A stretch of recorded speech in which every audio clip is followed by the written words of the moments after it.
linggo na to. Kaya po kami po ay nag-charity na naman. Mamimigay kami ng isda dito sa isdang bangos dito sa lugar na ito, sa Calaca, Batangas.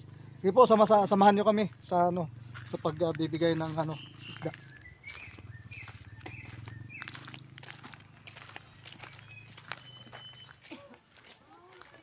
Ganda ng view.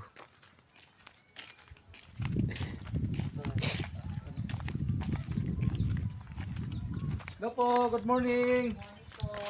Oh, kumusta? May ulam na kayo? Wala nga ho eh. Bibigyan namin kayo ng ulam. Wah. Oo. Ano yan, bigay? Opo. Bigay po Bigay lang talaga? Hindi nga wala pa kami pong pinay. Di, ayos lang po. Bigay lang po namin yan. Nagbablog kasi kami. Nagtrabaho kami dyan sa may Saan po? dyan sa bahay na yung malaki. Mm. So, dinaan na lang namin dito yung bibigyan mo namin kay lahat. Salamat ho. Sige po, sige po. Sige po, salamat.